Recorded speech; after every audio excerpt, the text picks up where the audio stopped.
바벨론이 멸망하게 된 때는 BC 530년 경에 이 바벨론이 메대와 파사에 의해서 페르시아죠. 메디아 제국, 그다음 페르시아에 의해서 결국은 이 바벨론이 멸망을 하게 되는데요. 이사야가 활동했던 이 730년 그 사이 시간에는 거의 몇백 년의 시간의 간격이 있는 것입니다. 그러한 때에 지금 이사야는 이 바벨론이 장차 그와 같이 멸망하게 될 것이라고 하는 것을 아주 현장감 있게, 아주 현장감 있는 신랄하게 이렇게 지금 예언을 하고 있습니다. 우리가 이런 것을 볼 때 이 선지자들의 예언의 신빙성에 대해서 우리가 알 수가 있는 거죠. 선지자가 예언을 했는데 그것이 반드시 성취가 되지 않으면 그 선지자의 모든 했던 말들은 다 가짜가 되는 거죠. 선지자가 했던 말 어느 하나도 이루어지지 않으면 우리는 신빙성의 의문을 가질 수밖에 없는 거죠. 그러나 하나님께서는 이미 이 바벨론이 메디아와 그 다음 페르시아에 의해서 멸망하기 전에 벌써 이 이사야의 선지자를 통해서 예언을 통해서 멸망할 것에 대해서 지금 예언을 하고 있는 것이죠. 비록 지금은 우리가 다 알다시피 이스라엘의 상황은 어떻습니까? 하나님께로부터 지금 하나님의 진노와 징계를 지금 받고 있는 상황인 거죠.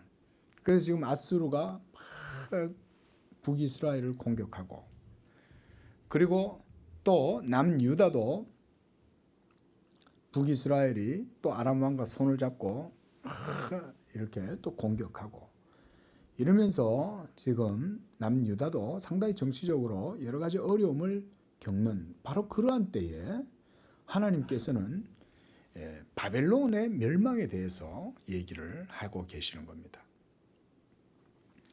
당시에 바벨론이라고 하면 어마어마한 나라였죠. 물론 아직까지는 아수르가 세력을 이제 형성하고 있었고, 그렇지만 아수르도 좀 있으면 멸망하게 되겠죠. 그리고 또 바벨론도 일어나게 될 것입니다. 그러나 그 큰 제국 바벨론조차도 멸망하게 될 것에 대해서 하나님께서 이 이사야를 통해서 말씀을 하고 있는 것입니다. 자, 당시에 이런 일들을 볼 때 이런 이사야의 예언이 백성들에게 어떻게 다가왔을까? 우리가 한번 생각을 해볼 필요가 있겠습니다. 왜냐하면 선지자의 말은 반드시 이루어져야 그가 했던 다른 모든 예언들도 또 우리가 신뢰할 수 있기 때문에, 만약에 바벨론이 넘어질 거라고 예언을 했는데 만약 넘어지는 일이 없다면 이사야가 했던 모든 예언들은 다 가짜가 되는 것이죠. 그래서 하나님께서는 이스라엘 백성들이 바벨론의 포로가 되기도 전에, 벌써 몇백 년 전에 이사야를 통해서 이 예언의 말씀을 이사야를 통해서 하시는 거죠. 그런데 그것도 그냥 하지 않아요. 오늘 본문 말씀을 보면 이사야는 마치 어떤 프로젝션처럼 지금 바로 자기 앞에 마치 현장감 있게, 우리가 무슨 어떤 요즘 보면 우리가 고대 영화 같은 걸 많이 보잖아요. 뭐 스파르타라든가 뭐 로마라든가 뭐 이런 요즘은 고대의 그런 사건들을 드라마로 영국이나 이런 데는 많이 제작을 하더라고요. 아주 이렇게 뭐 보면 자극적이에요. 막 사람이 칼로 베어서 죽는 막 그런 장면도 막 끔찍하게 나오고, 그 검투사들의 장면들도 보면 아주 그 고증을 거쳐가지고 매우 신랄하게 그렇게 이제 표현을 했는데, 참 제가 그래서 가끔씩 그런 걸 좀 봅니다. 그걸 보면요, 그냥 우리가 역사책 속에서 읽었던 것들은 사실은 별로 그렇게 디테일한 면들을 잘 몰라요. 그냥 로마가 그냥 그리스가 페르시아와의 전쟁에서 이겼고 뭐 이런 정도의 얘기 정도지. 예? 뭐 스파르타와 아테네가 뭐 싸웠는데 뭐 어떻게 됐다. 페르시아와 또 그리스 연합군들이 싸웠는데 페르시아가 멸망했다. 뭐 이런 얘기들을 들으면 별로 감이 잘 안 오죠. 근데 그 이제 비디오지만 우리가 요즘 뭐 넷플릭스나 왓챠 이런 데 많이 하잖아요. 그 이런 데 보면 그 아주 끔찍해요. 그 애들을 데리고는 절대로 볼 수가 없어요. 너무 험악해가지고. 그래서 근데 그런 것들을 볼 때 참 성경에서 묘사하는 것과 유사하다 이런 느낌들을 많이 받습니다. 오늘 본문에도 보면 그런 표현들이 있어요. 18절에 보면 메대 사람이 활로 청년을 쏘아 죽이고 태의 열매를 긍휼히 여기지 아니하고 아이를 애석하게 보지 않는다. 고대의 용사들이 얼마나 무자비합니까, 그죠? 로마 병사들 우리가 볼 땐 교양 있는 것 같지만 그러지 않습니다. 로마의 병사들도 엄청 잔혹합니다. 사람 죽이는 건 일도 아닙니다. 사람 십자가에 못 박을 때요. 얘 못을 박으면 아프겠다 이 생각하고 안 박습니다. 그 사람의 엄지손가락보다 굵은 철못을 이 사람의 손목에다가 쾅쾅 박으면 난단 말이죠. 그러면 그 로마 사람들은요, 이 군병들은 그런 거 눈 하나 깜짝 안 합니다. 사람 죽이는 거. 그 정도로 고대 사람들은 아주 흉폭하기가 이런 말로 할 수 없습니다. 그래도 현대의 1차 대전, 2차 대전 때는 막 서로 독일군하고 영국군하고 막 전쟁을 하다가 크리스마스 때는 서로 멈추고 같이 크리스마스 즐기고 그러고 또 전쟁했대잖아요. 그래도 어떻게 보면 그런 거는 약간 좀 로맨틱한 거죠. 예? 그런 일화들이 있지만은 고대 전쟁은 그런 게 없어요. 이거는 예. 근데 지금 이사야가 바로 그런 전쟁의 흉폭함을 마치 지금 브라운관에서 보듯이 그렇게 지금 표현을 하고 있습니다. 그래서 1절에 보면 아모스의 아들 이사야가 바벨론에 대하여 받은 경고다. 이사야가 바벨론에 대해서 받은 경고라고 분명히 적고 이 예언을 하고 있는 거예요. 그래서 바벨론에 대해서 하나님께서 하시는 이 계시는 인간들의 판단보다 훨씬 뛰어나겠죠. 그렇죠? 왜냐하면 장래에 일어날 일이긴 하지만 이것은 누구의 계시입니까? 이사야 선지자 개인의 말이 아니죠. 이사야 선지자의 예측이 아닙니다.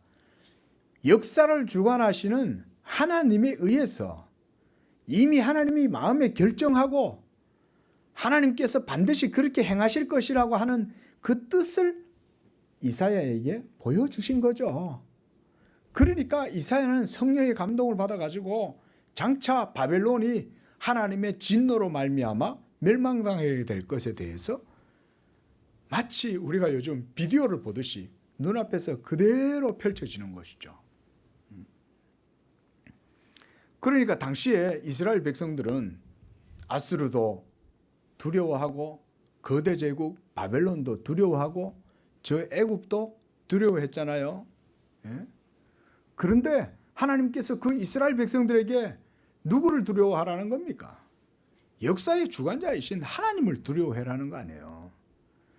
너희들이 그토록 저 바벨론만큼은 결코 넘어지지 않을 거야 라고 그렇게 믿겠지만 하나님에 의해서는 무너진다는 거예요. 예. 우리가 오늘날 거대한 제국, 우리가 제국이라고는 하진 않죠. 오늘날은 제국이 아니라 미국, United States, 아메리카, 저 USA, 미국이 무너진다. 우리가 그런 생각 잘 못하죠. 저 중국이 무너질까? 저 소련이 무너질까? 소련은 붕괴가 먼저 됐어요. 예? 그리고 지금 정치적으로도 사실은 저 러시아가 좀 불안하죠. 주변에 여러 나라들하고도 이렇게 관계도 안 좋고 여러 부족들, 종족들하고도 관계가 안 좋고. 근데 아직 중국하고 미국이 건재한 것 같아서 사람들은 저 미국 천조국이라고 그러잖아요. 무너질 거라는 생각 안 하죠. 당시에 바벨론이 그런 거죠. 바벨론이 넘어지겠냐? 그렇게 생각을 하는 거죠, 사람들이. 그런데 이사야는 바벨론이 넘어질 거라고 예언을 하는 거예요. 이건 보통 예언이 아닌 거죠. 그렇죠? 그래서 이 선지자는 지금 하늘의 계시, 하나님께 받은 계시를 통해서 장차 하나님의 심판이 바벨론에도 임하게 될 것에 대해서 수백 년 전에 그 얘기를 하는 거예요. 놀라운 얘기죠. 제가 이 말씀을 준비하는 가운데에 한 생각을 해봤어요. 하나님께서는 왜 벌써 몇백 년이나 앞에 이사야 선지자를 통해서 바벨론이 반드시 패망하게 될 거다라고 하는 것을 소상하게 마치 비디오를 보듯이 불 보듯이 환하게 이렇게 보여주셨을까? 뭐 때문일까요? 제가 한번 그런 것을 생각을 해봤어요. 말씀드렸듯이요, 선지자들의 모든 예언은 예수 그리스도와 관련이 있습니다. 하나님의 모든 역사는 예수 그리스도를 중심으로 해서 이루어지는 것이기 때문에 이 예수 그리스도가 오실 그 때를 바라보면서 이스라엘의 운명, 이스라엘의 종국, 멸망에 대해서도 예언을 하는 거죠. 그래서 우리가 이런 말씀들을 통해서 뭘 알 수 있느냐? 역사라고 하는 것은 어떤 맹목적인 운명의 힘 또는 우연에 의해 가지고 이루어지는 것이 아니라는 것입니다. 하나님께서는 역사의 주관자시고 그리고 주권자세요. 그리고 모든 일을 그 마음에 원하시는 대로 그 뜻대로 행하시는 분입니다. 그러나 하나님의 의도에 의해서 모든 것이 정해지고 조절되고 심지어 강약까지도 조절이 돼요. 하나님은. 잘 안 믿겨지시지 않습니까? 또 하나님의 이러한 섭리가 이 세상을 다스린다는 것을 믿는다는 게 오늘 현대인들에게는 아마 쉽지가 않을 것입니다. 야, 요즘도 저런 설교하는 사람이 있나? 아마 이런 생각을 할 수도 있어요. 어떻습니까? 우리가 크리스찬들이라고 해도 말로는 하나님의 주권이니 또는 모든 것이 하나님의 뜻에 의해서 이루어진다라고 이렇게 말하면 대부분의 크리스찬들이 고개를 끄덕끄덕 할 거예요. 왜? 하나님을 믿으니까. 그리고 일반적으로 신에 대한 관념, 하나님의 존재에 대한 관념은 그럴 것이다 라는 정도로 생각은 하죠. 그래서 그 정도는 대부분 수긍을 해요. 하지만 실제로 자기 개인의 삶의 모든 일거수일투족이 바로 하나님의 은밀한 섭리, 머리카락 하나까지도 다 세시고 참새 한 마리도 하나님의 뜻이 아니면 떨어지지 않는다라고 하는 이런 교훈을 그 마음에 새기고 그걸 믿음으로 하나님을 경외하며 섬기는 사람이 많지 않죠. 그렇죠? 하지만 우리 양재교회 성도님들 이런 믿음을 가지시기를 바랍니다. 이런 믿음을 가지셔야 돼요. 하나님은 한순간도 안 놓치세요. 한순간도. 믿으시기 바랍니다. 이 한순간도 하나님은 안 놓치세요. 하지만 우리 사람들은 어떻게 생각하냐? 작은 변화 하나조차도 자신의 의지와 선택과 결정에 의해서 뭔가 변화가 되고 뭔가 일들을 이룰 수 있고 내 결정과 내 선택에 의해서 모든 것들이 이루어지는 것처럼 생각하는 것이 대부분 사람들의 생각이죠. 이거요, 여러분 잘 생각해 보십시오. 그렇지 않습니다. 우리가 인생을 살아보면 누구나 다 그런 말 하잖아요. 세상 사는 게 내 뜻대로 되나 마음대로 안 된다, 이런 말 누구나 다 하잖아요. 그렇죠? 예? 특히 어떤 중요한 일, 공을 들여야 하는 일, 특히 자녀를 키우고 보살피는 일, 이런 것들 참 그게 사람 마음대로 안 된다는 걸 많이 깨닫잖아요. 예. 그러면서도 사람들은 하나님에 대해서는 그렇게 생각하지 않죠. 인생은 내가 내 마음대로 사는 거야. 내가 원하고 계획하고 뜻하면 그대로 되는 게 인생이야 라고 생각하죠. 그래서 수많은 사람들이 토크쇼라든가 이런 데 나와가지고 막 말하잖아요. 요즘 세시바 이런 데 있잖아요. 나와가지고 하는 얘기 들어보면 좋은 말씀들을 많이 하시는 것 같아요. 제가 그런 것 자체를요 막 부정하거나 내리깎는 게 아닙니다. 그게 아니라 인생을 보다 깊이 있게 바라보라는 거예요. 크리스찬들은. 세시바는 말하자면 세상 사람들의 관점이지만 말하자면 우리 크리스찬들은 하나님의 관점, 하나님의 말씀의 관점, 신앙의 눈으로 역사를 바라봐야 된다. 그래서 저는 이분이 뭐 예수를 믿었는지 잘 모르겠지만 그 항일 투사였던 그러면서도 교수님이었던 이 김준엽 선생님이라는 분이 있습니다. 이분이 역사의 신이다 이런 말을 했어요. 역사의 신. 그래서 그가 역사의 신이라는 이런 책에서 역사의 신을 믿으라 이렇게 말해요.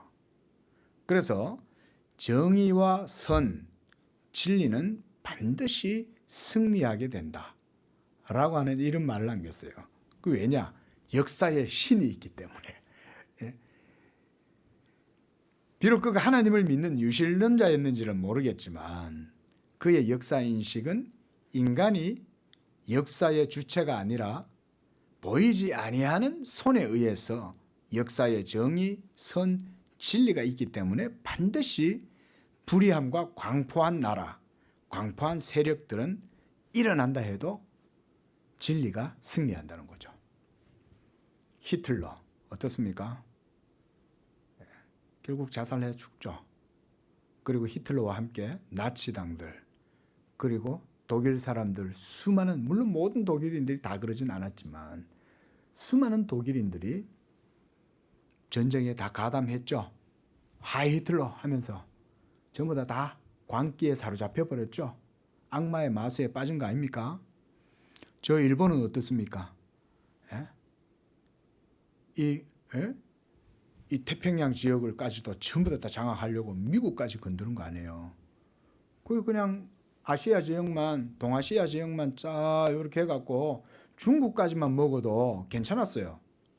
괜히 비행기 타고 저 그냥 하와이까지 건너가가지고 그 벌집을 건드려 놔가지고는 그냥 일망타진된 거 아닙니까? 일본이. 그런데 그 날이 오기까지 우리 조선은 어땠습니까? 당시에 엄청난 고통을 당했죠. 수많은 사람들이 옥고를 치르고 우리 예수 믿는 사람들도 막 일본 순사들의 칼에 찔려 죽고 목 매달려 죽고 고문 속에 죽고 그랬죠. 그 우리 민족들의 서름과 아픔이 얼마나 컸습니까?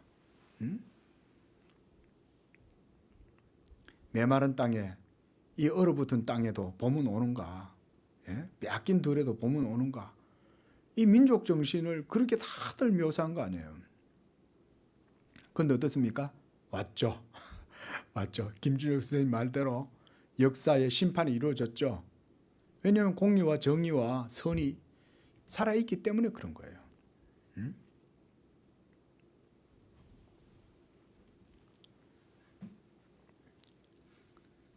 자, 2절 말씀을 보십시오. 너희는 민둥산 위에 기치를 세우고 소리를 높여 그들을 부르며 손을 흔들어 그들을 존귀한 자의 문에 들어가게 하라. 내가 거룩하게 구별한 자들에게 명령하고 나의 위엄을 기뻐하는 용사들을 불러 나의 노여움을 전하게 하였느니라. 이거 언뜻 읽으면요 뭔 말인지 잘 몰라요. 근데 지금 무슨 얘기냐면요, 하나님께서 명령을 내리실 때 누구를 보내냐? 메대인들과 페르시아인 사람들을 불러서 그들을 거룩하게 구별한다는 거예요.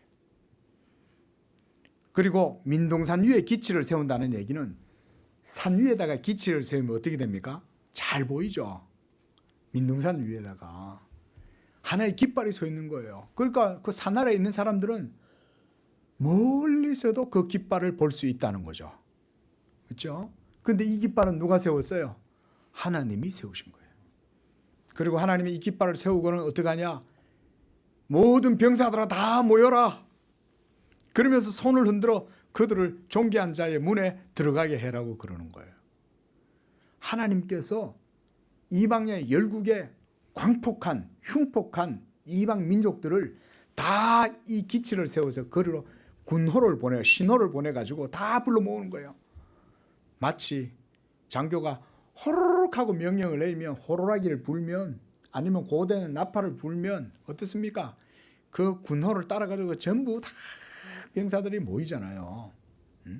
철퇴를 들고 칼을 들고 활을 들고 창을 들고 막 모여들고 머리에는 막 사나운 이런 투구를 쓰고 막 모여들어가지고 전부 다 모이는 거죠. 그걸 이사야가 지금 그렇게 이루어지는 일들이 하나님의 역사라고 말하고 있는 거예요. 하나님께서 이렇게 하나님의 진노와 맹렬한 노를 이루시기 위해서 거룩히 구별된 자들을 부르신다는 거예요. 그 거룩히 구별된 자들이 누구냐면 흉폭한 짐승의 탈 같은 걸 쓰면서 여기에 막 시커멓게 페인팅 해갖고 아이크림 같은 거 바르고 말이죠. 막 여기에 해골 이런 거 달고 뭐 아파치족 같은 그런 사람들 있잖아요. 얼마나 난폭합니까? 잔인하고. 근데 그런 사람들을 뭐라고 얘기하냐? 3절에서 내가 거룩하게 구별한 자들이다. 하나님이 이렇게 말씀하시는 거예요. 이거 어떻게 보면 이해하기 어렵죠. 어떻게 아파치 같은 그런 잔인무도한 사람들, 아주 맹렬한 노를 막 행하는 그런 사람들을 하나님이 거룩하게 구별한 자들이라고 그러느냐. 그런데 그 뒤에 보니까 내가 그들에게 명령하고 나의 위엄을 기뻐하는 용사들을 불러서 나의 노여움을 전하게 했다. 이렇게 말씀하는 거예요. 메데, 페르시아, 이 고대에 말씀드렸듯이 잔인하기 이를 데 없는 사람들. 우리가 영화 300 보셨죠? 영화 300 한번 보십시오. 안 보셨으면. 영화 300에 나오는 그 크세르크스가 말하자면 역사 속에 그 누구죠? 에스더의 남편입니다. 역사에서. 거기서는 좀 약간 좀 제가 볼 때는 좀 과장되게 좀 너무 잔인하게 묘사를 하려고 그랬는지 모르지만 너무 크세르크스를 이제 좀 조금 이상하게 좀 묘사를 너무 해놨는데 근데 그 사람이 바로 에스더의 남편 왕이었던 거예요. 근데 그가 그리스 연합군과의 전쟁에 갔을 때 스파르타하고 싸우잖아요. 그때 300명하고 싸우는 거예요. 그 좁은 길목에서. 그게 유명한 일화가 된 거예요. 실제로 있었던 일들이죠. 근데 그때 당시에 페르시아를 구성하고 있었던 군사들은요. 페르시아 사람만 있는 게 아닙니다. 바벨론 사람만 있는 게 아니라 거기에는 페르시아 제국 안에 있었던 온갖 잡족들이 다 모인 거예요. 인도 사람도 있고요. 북부의 사람들도 있고 온갖 사람들이 다 모인 거예요. 그러니까 어떤 사람은 다 인도 아라비안 나이트에 나오는 그런 옷을 입고 칼을 들고 나와 싸우고 어떤 사람은 철퇴를 들고 나오고 어떤 사람은 코끼리를 타고 달려오고 어떤 사람은 말을 타고 오고 막 이러면서 말하기 이를 데 없는 흉폭한 사람들이 모여드는 거 아니에요. 바로 그런 사람들이 지금 바벨론을 공격한다는 거예요. 근데 그들이 바로 누구다? 하나님이 그들을 거룩하게 구별했다는 거예요. 이 말은 모든 역사를 하나님이 행하심으로 하나님이 행하시는 그 일은 거룩하죠. 하나님은 악인도 쓰셔요. 제가 이 말씀 준비하는 가운데 역사에 대해서 다시 한번 생각을 해봤습니다. 어찌하여 하나님 이렇게 우리가 근대라고 하는 것, 모던의 시대, 우리가 근대라고 할 때 그거를 우리가 계몽주의 이후를 우리가 근대주의라고 그러잖아요. 근데 그 근대주의라고 하는 서구의 그 근대의 시대가 제1차 세계대전하고 2차 세계대전을 통해 가지고 완전히 엉망이 돼버렸죠. 전쟁으로 온 유럽이 다 박살이 났잖아요. 저는 그것도 하나님의 역사라고 생각합니다. 더군다나 독일 그 게르만 종족의 우수성, 위대성을 갖다가 막 높이면서요. 그런 인간의 교만함들이 막 이게 광기로 막 폭풍처럼 일어난 거죠. 교만하면 그렇게 되는 거예요. 그러면서 거기에서 히틀러라는 괴물이 나오는 거죠. 그리고 그렇게 대단했던 독일 민족이 2차 세계대전에 전쟁 국가가 되는 거죠.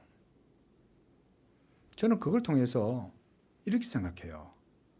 하나님께서 서구 유럽의 근대 정신, 자기네들이 하나님 없이도 자기네들은 스스로 의롭고 온전할 수 있다고 하는 그런 교만이나 오만함을 다 꺾으시는 거죠. 지금도 유럽 사람들 얼마나 오만합니까? 예? 대영 제국이잖아요. 대영 제국. 지금도 영국 사람들 얼마나 프라이드 강합니까? 예? 파운드화 비싸죠. 영국 화보다 더 비싸요. 예? 저 미국 달러보다 파운드가. 예? 지금 파운드 영국 달러로는 한 1,200원 하는지 모르겠는데 아마 파운드는 한 1,500원, 1,450원, 1,500원 아마 넘을걸요. 지금 어떨지 몰라도 그 정도로 영국 돈은 비싸요. 그게 다 보면 그러면서 영국은 또 그 유럽 연합에서도 탈퇴하잖아요. 우리는 우리대로 할 거야. 그러는 거죠. 보십시오. 현대 사회가 이루어지기 전에 하나님은 유럽 사회를 먼저 유럽 정신을 말살시키시죠. 그리고 거세시켰다. 저는 그래 봐요. 그래서 이 유럽이 전 세계의 문명이 발전될 때 하나님이 유럽을 먼저 치시는 거예요. 꺾으시는 거죠. 그래서 교만하지 않게 하시는 거죠. 그러면서 온 세계가 또 이쪽 동북아는 완전히 일본 때문에 또 아직도 우길승천기 붙들고 저러고 있고 그런데 이렇게 하는 거죠. 이게 역사죠. 자, 이런 걸 볼 때 우리가 뭘 알 수 있냐? 하나님이 모든 역사의 주권자라는 걸 우리가 알 수가 있습니다. 그래서 하나님의 부르심의 뜻을 행하고 주의 일을 이루게 되기 때문에 그들이 거룩하게 구별된 자들이다. 하나님이 이렇게 말씀하시는 거예요. 그래서 우리가 이런 것을 볼 때 하나님의 목표 그리고 하나님의 은밀한 역사를 통해서 이런 하나님을 믿지 아니하는 이방인들, 열국들 이런 사람들조차도 하나님께서 그들을 막 경락에 휩싸이게 하는 거예요. 격정적이게 하는 거죠. 유럽이 광포에 휩싸였잖아요. 온통 전쟁으로. 그래서 이 히틀러가 프랑스까지 진격해 내려가서 그 유럽의 근대 정신을 완전히 다 짓밟아버리는 거 아니에요? 얼마나 안 그랬으면 어땠겠어요? 지금 이 아시아는 어땠을까요? 지금도 아시아는 이 영국이든 프랑스든 독일이든 이런 사람들한테 전부 다 인도가 계속해서 거기에 대영 제국에 전부 다 사로잡혀 있고 그랬지 않습니까? 그런 것들이 하나도 안 풀리겠죠. 근데 하나님이 전 세계 2차 세계 대전 통해 가지고 중국이든 러시아든 소련이든 이 공산주의 망령이 일어나 가지고는 동서냉전이 또 이루어지게 되고 이러면서 하나님이 세계를 갖다가 막 혼동 속에 빠뜨리잖아요. 우리가 이제 그렇게 보면 되는 거예요. 하나님께서 세상을 한마디로 미치게 만들어 버리시는 거죠. 자, 이런 것들이 모두 다 우리는 우연히 이루어진 것 같지만 그게 아니라는 거예요, 여러분. 그걸 아셔야 되는 거예요. 지금 이사야의 예언과 그 내용은 바로 그런 걸 보여줍니다. 그래서 이렇게 악인들은 아돌프 히틀러가 이렇게 하나님의 의도라고 그런 일을 한 게 아니죠. 그는 그저 자기의 광기에 사로잡혀가지고 막 악을 저지르는 것 같지만 하나님께서 그런 자들도 역사를 심판하시기 위해서 쓰시는 거예요. 그러므로 우리가 이런 모든 역사 속에 일어나는 격렬한 동료들 이런 것들을 우리가 하나님의 은밀한 심판으로 돌려야 한다. 칼빈은 이렇게 말했어요. 그래서 바로 이러한 때에 하나님의 심판이 이루어질 때 경건한 의인들은 위로를 얻게 된다는 거예요. 4절 말씀 보십시오. 계속해서 이사야의 예언과 환상이 이루어집니다. 산에서 무리의 소리가 나미어 백성의 소리 같으니 곧 열국 민족이 함께 모여 떠드는 소리라. 만군의 여호와께서 싸움을 위하여 군대를 검열하심이로다. 이렇게 사열을 하면 군대에 가면 군대 안 가보신 분들은 잘 몰라요. 군대 갔다 온 사람들 뭐 사열할 때 보면 막 야야 그래서 분대장이 나오고 대대장이 나오고 각 지휘관들이 나와서 막 분주하게 병사들을 사열 준비시키고 야 의장대 뭐해 이러면서 하고 군악대는 뭐 하는 거야 하면서 뭐 시끌벅적 하겠죠. 지금 말하자면 지금 이거예요. 하나님의 군대를 검열하기 위해서 모든 열국에 있는 사나운 그런 막 맹수 같은 용사들이 막 몰려들어가 전열을 지금 정비하고 있다. 전열을 정비하니까 막 칼 부딪히는 소리, 방패 부딪히는 소리, 말굽 소리 막 할 거 아니에요. 지금 이사야가 지금 그걸 생생한 지금 현장감 있게 지금 얘기를 해주고 있는 거잖아요. 산에서 무리의 소리가 나고 많은 백성의 소리 같은데 열국 민족이 모여서 떠든다. 열국 민족이 모였다. 한 민족이 아니에요. 여러 민족이 모여갖고 누구를 치려고? 바벨론을 치려고 준비하고 있다는 거예요. 그래서 만군의 여호와께서 싸움을 위해서 군대를 검열하고 계신다. 지금 검열한다는 얘기는 사열했다는 거예요. 전쟁 나기 전에 딱 총지휘관이 전부 다 사열하면 막 전부 군대들이 탁 지나가면서 대포 부대는 대포를 끌고 가고 장갑차 부대는 장갑차 끌고 가고 소총 부대는 소총을 끌고 가고 막 이러면서 탁 지나갑니다. 사열이 그런 거예요. 그래서 5절에 무리가 먼 나라에서 하늘 끝에서 왔으며 여호와와 그의 진노의 병기라. 하나님의 진노의 병기가 온 땅을 멸하려고 저 먼 곳에서부터 왔다는 거예요. 어떻습니까? 아주 생생하게 묘사하고 있죠. 왜 이렇게 강조할까요? 그거는 이렇게 얘기 안 하면은 이스라엘 백성들이 듣고도 이게 별로 강조를 잘 느끼질 못하는 거예요. 그런데 이사야는 마치 지금 일어나는 것처럼 이렇게 강조를 하고 있는 거죠. 그래서 선지자가 이제 결국은 앞으로 선지자도 죽을 거 아니에요. 이사야 선지자도. 그렇게 될지라도 그의 사후에라도 하나님의 예언은 반드시 이루어지게 될 것을 이런 것을 통해서 지금 강조를 하고 있는 겁니다.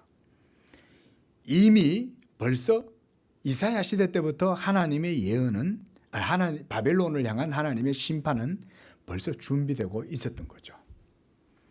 그러나 아직 그것이 시기가 이르지 않았을 뿐이죠.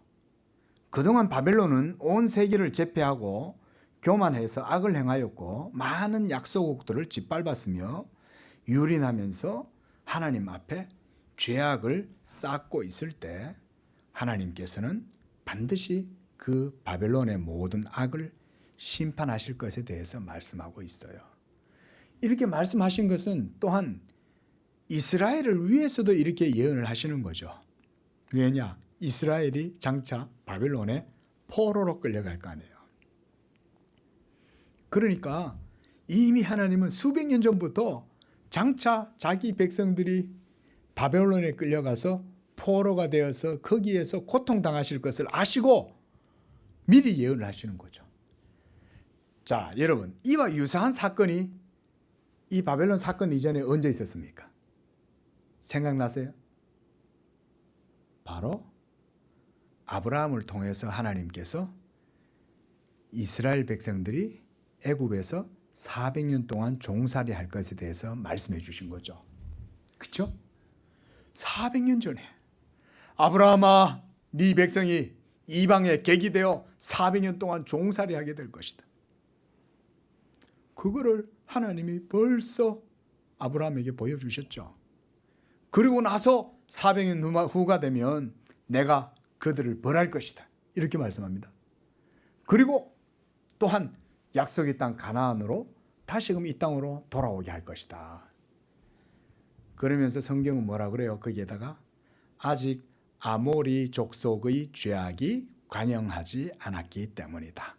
그 말은 하나님의 약속의 땅 가나안이 완전히 폐허가 돼가지고 악의 무리와 잔당들의 그 폐기물로 가득해서 더럽혀져 가지고 그렇게 해서 완전히 하나님의 약속의 땅이 더럽혀지기 전에 이스라엘 백성들을 애굽에서 이끌어내서 가나안 땅에 들어가서 그 땅의 백성들을 모두 쫓아내고 하나님의 약속의 땅을 거룩하게 구별할 것이다. 그 말이죠. 그래서 하나님께서 400년 후에 이스라엘 백성들을 가나안 땅에 들어가게 하고 가나안 땅에 있는 7 족속들을 다 쫓아보내는 거예요. 그리고 그곳에다가 하나님 나라를 세우는 거죠. 마찬가지죠. 바벨론의 포로가 될 것을 벌써 하나님은 2, 3년 전부터 다 아시는 거예요. 다 아시고 장차 그들이 포로된 가운데에서도 이 이사야의 예언을 읽을 거 아니에요. 야, 하나님은 벌써 이때 바벨론의 멸망을 예언하셨구나. 우리를 이곳에서 다시금 저곳으로 돌아가게 하시겠구나. 그 바벨론을 멸망시킨 게 누구였어요?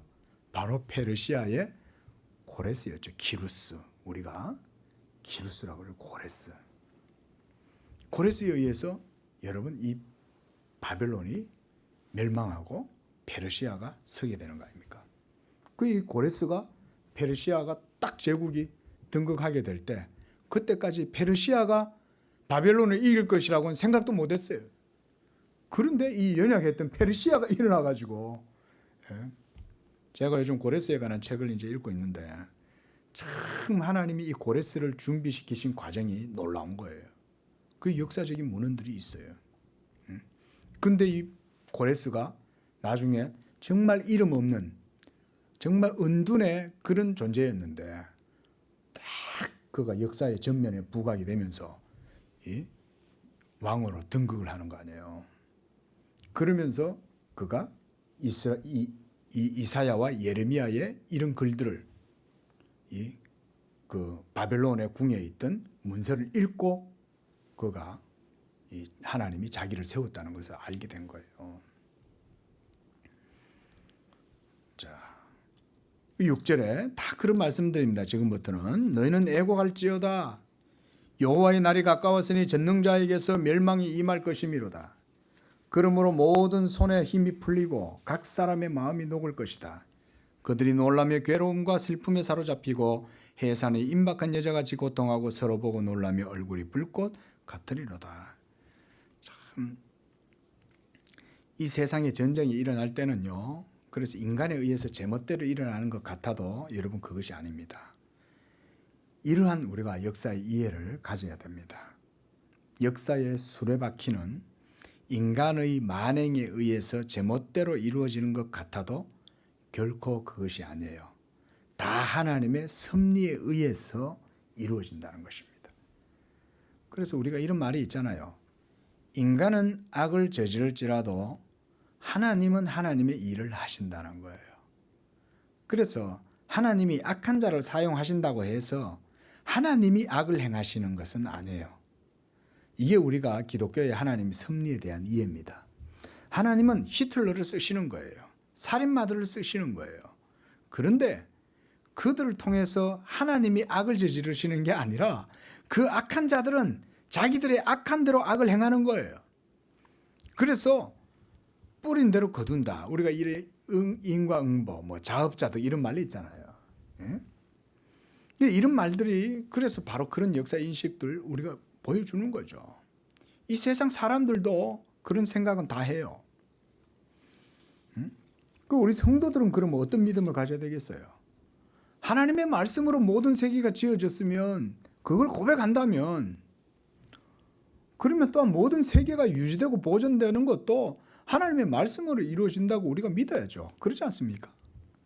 모든 세계가 하나님의 말씀으로 창조됐다고 말은 해놓고는 이 모든 역사는 인간에 의해서 이루어진다라고 말할 수 있습니까? 그게 아니죠. 빨리 이런 관념에서 탈피를 하셔야 돼요. 하나님이 우리의 머리털 하나 다 세신다 이 얘기는 저 들에 공중에 날아다니는 새 하나도 하나님의 허락하심이 없으면 떨어지지 않는다는 이런 말씀을 들을 때는 이게 우리가 이해할 수 없는 하나님의 놀라운 섭리와 역사가 있다는 걸 우리가 생각을 해야 되는 거죠. 믿으시기 바랍니다. 이걸 믿어야 우리가 하나님을 온전하게 믿는 거예요. 대부분 사람들이 이거 안 믿습니다. 저는 이게 참 큰 문제라고 생각해요. 우리 양재교회는 이걸 고백하셔야 됩니다. 하나님은 우리의 작은 것 하나까지 다 주관하신다. 이게 여러분들 어떻게 이성적으로는 이게 납득하기가 참 어려운 것처럼 느껴지겠지만 그렇지 않아요. 하나님에 대해서 깊이 묵상하면 그게 바른 말이라는 것을 알 수가 있습니다. 보세요. 하나님의 말씀, 노모스, 이 말씀으로 모든 세계가 창조된 것이 이 모든 세계의 질서요 법칙이 되었습니다. 그래서 자연 만물의 순리가 하나님 말씀을 따라서 다 이루어지고 있어요. 그래서 히브리서 1장 3절에서 하나님께서 그 능력의 말씀으로 만물을 붙드시고 라고 이렇게 말씀하셨어요. 그러니까 지금도 하나님이 만물을 붙드시지 않으면 이 모든 세계는 다 무로 돌아가 버리는 거예요. 무로. 우리가 바로 이런 신앙을 가져야 한다. 그래서 애곡할 날이 가까웠다라고 하는 이 말은 여호와의 심판의 날이 가까웠기 때문에 그렇다는 거예요. 자, 우리가 이것을 그대로 우리에게 한번 적용해 보겠습니다. 자, 온 세계가 애곡할 날이 가까웠다. 이렇게 제가 여러분들한테 말씀을 드려요. 그러면 여호와의 날, 곧 예수 그리스도의 심판의 날이 가까웠기 때문이다. 라고 이렇게 얘기하면 되겠죠.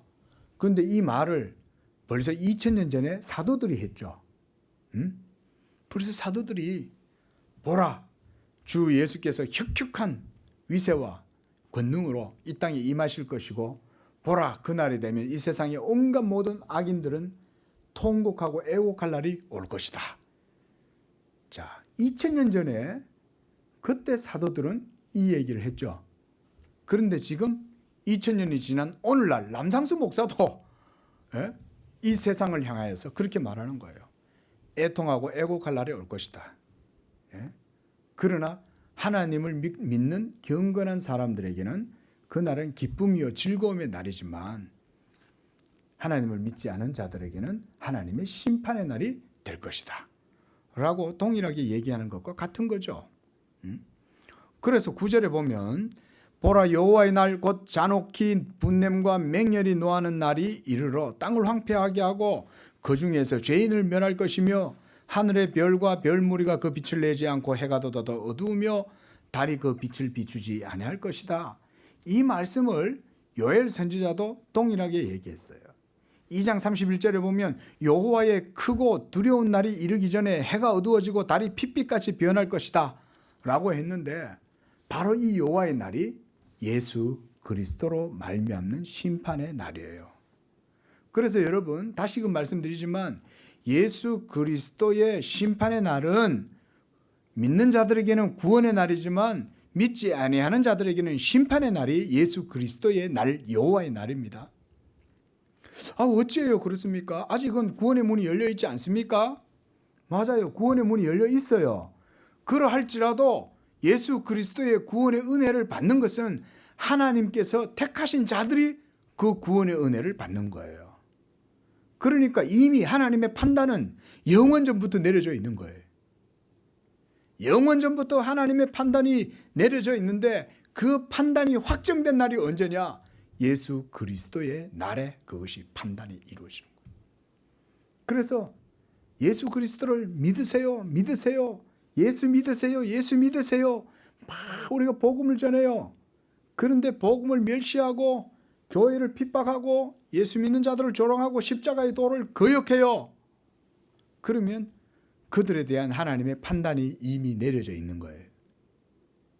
그들은 하나님께서 이미 멸하기로 판단을 내리신 거예요. 그래서 그들이 믿지 않는 거예요. 그런데 예수의 복음을 듣고 믿는 자들은 이미 하나님께서 그들을 영원전에 하나님께서 다 아시고 벌써 구원하신 거예요. 그래서 특히 이 우리가 기독론, 이 요한복음에서 사도 요한이 뭐라고 얘기합니까? 그를 믿는 자들은 구원을 얻을 것이지만 하나님의 아들의 이름을 믿지 않는 자들은 벌써 뭘 받았어요? 심판을 받은 것이니라 라고 말하는 거예요. 그러니까 벌써 벌써 심판과 판단이 하나님의 정죄와 심판이 이루어졌다라고 말하는 거예요. 조금 이해하기가 어렵죠. 왜냐하면 우리는 우리의 사고방식은 연대기적인 사고방식을 가지고 있잖아요. 우리는 시간으로 모든 걸 이해하잖아요. 근데 하나님께는 그런 게 아니죠.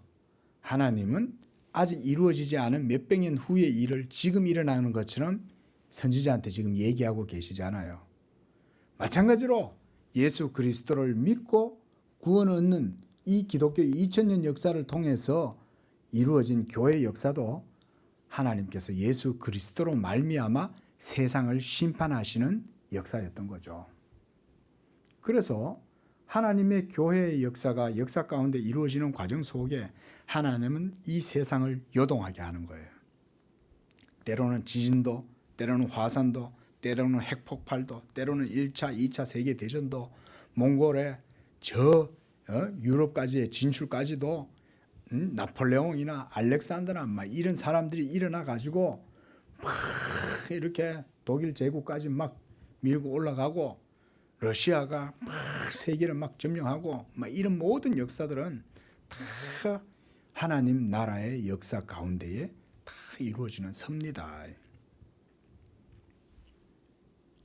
자, 그래서 11절에 하나님께서 이 바벨론이 장차 이렇게 될 것에 대해서 말씀해요. 내가 세상의 악과 악인의 죄를 벌하고 교만한 자의 오만을 끊고 강한 자의 거만을 낮출 것이요 내가 사람을 순금보다 희소하게 인생을 오빌의 금보다 희귀하게 할 것이다. 그러니까 일단 1차적으로는 이거는 누구를 향한 거예요? 바벨론을 향한 거죠. 그리고 하나님께서는 이 바벨론의 멸망을 장차 이 세상의 멸망에다가 비유하십니다. 그래서 이 바벨론은 이 세상의 대명사가 됐어요.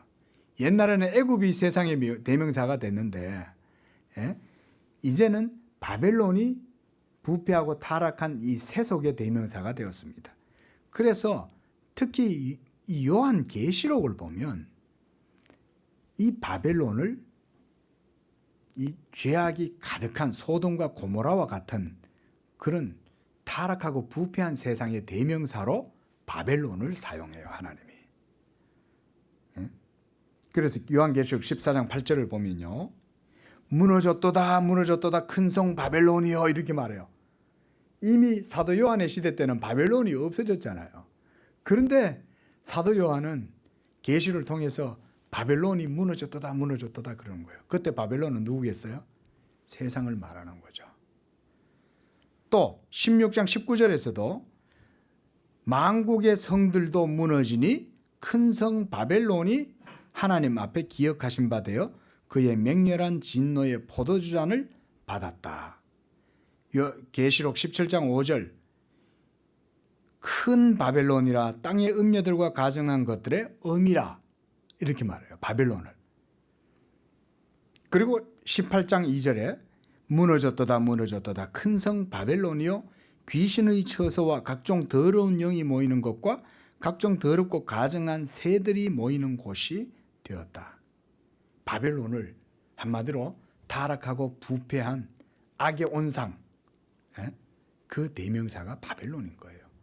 그러니까 이 세상의 악과 모든 죄, 교만한 것들을 다 멸하고 하나님께서 그 바벨론을 희소하게 하고 오빌의 금보다 귀하게 할 것이다. 그렇게 말씀을 하고 있는 거죠.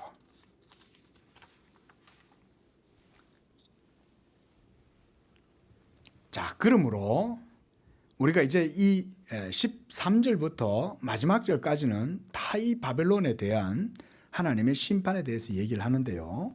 특히 이 17절 말씀 한번 보십시오. 바벨론이 13절에서 16절까지 이 하나님이 불러 모은 세계 열방의 군대로 말미암아 막 짓밟히고 매어 침을 당하고 잔혹하게 살해당할 것에 대해서 말씀을 하시면서 17절부터는 뭐라고 얘기하냐. 보라, 은을 돌아보지 않고 금을 기뻐하지 아니하는 메대 사람. 이때까지만 해도 메디아는 별로 힘이 없어요. 힘이 없는 나라인 거예요. 이 나라가 바벨론을 공격해서 무너뜨리라고는 아무도 상상을 못하던 나라였던 거예요. 그런데 이 메대가 일어나서 그들을 하나님이 충동시켜가지고 이와 같이 하시겠다는 거예요. 18절 말씀 보세요. 메대 사람이 활로 청년을 쏘아 죽이고 태의 열매를 긍휼히 여기지 않고 아이를 애석하게 보지 아니하리라. 누가요? 메디아 사람. 이들이 일어나서 이렇게 한다는 거죠. 그래서 19절에 열국의 영광, 갈대아 사람의 자랑, 놀이개가 된 바벨론이 하나님께 멸망당할 소돔과 고모라 같이 될 것이다. 그곳에 거주할 자가 없고 거처할 사람이 대대에 없을 것이고 아라비아 사람도 거기에 장막을 치지 않고 목자들도 그곳에 양떼를 쉬게 하지 않을 것이다. 이 바벨론이 고대에는요 상당히 비옥했던 땅이라고 합니다. 왜냐하면 그 유브라데강, 티그리스강 이런 것들이 거기에 다 모여 있잖아요. 메소포타미아 문명의 발상지잖아요. 얼마나 거기가 그렇다면 문명의 발상지인데 대단한 곳입니까? 그런데 하나님께서 그곳에 아무 사람이 거처할 수 없는 곳으로 만들어버리겠다는 거예요. 그렇게 해서 그곳에 짐승이 야생 짐승들이 가득하고 타조가 깃들고 들량이 거기서 뛰놀 것이고 궁성에는 승냥이 부르짖고 화려하던 궁전에는 들깨가 울게 될 것이다. 그렇게 돼버렸죠. 그렇죠? 바벨론 왕궁이 발견된 게 근대에 이르러서 이제 고고학을 통해서 발견이 됐죠. 전부 다 하나님이 흙에다 다 덮어버렸잖아요. 바벨론 제국을. 그런 것도 발견된 것도 저는 하나님 섭리라고 봅니다. 그렇죠? 그렇게 해서 하나님이 기록한 이 역사가 사실이었다는 것을 그런 고고학들을 통해서 이제 확정이 되는 거죠. 고레스도요 역사적 인물이었고 고레스의 원통 기록들 이런 것들 다 있습니다, 여러분. 대영 제국 박물관에 가면요 그런 것들 많이 있습니다. 나중에 기회가 되면 한번 그런 것들도 좀 말씀을 드렸으면 좋겠어요. 기도하겠습니다. 자비하신 하나님 아버지, 우리 주 하나님 천지 만물의 창조주시여 역사의 주관자시며 하나님의 특별히 주의 택한 백성들을 멀리서도 아시고 그들의 생각을 아시며 멀리서도 우리 안고 일어섬을 다 아시는 줄로 압니다.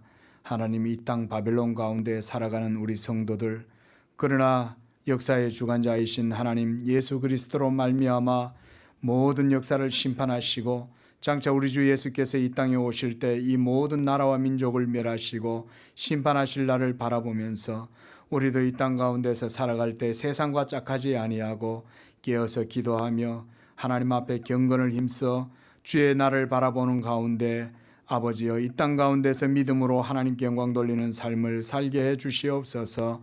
이 세상의 시류 조류에 휩쓸리지 않게 하시고 이 세상의 인본주의적인 사고방식에 물들지 않게 하시고 오직 주 하나님을 경외하고 인정하고 그 하나님의 주권을 인정함으로 영광 돌리는 그런 우리 양재교회 성도들의 복된 믿음 되게 해 주시옵소서. 예수님의 이름으로 기도합니다. 아멘.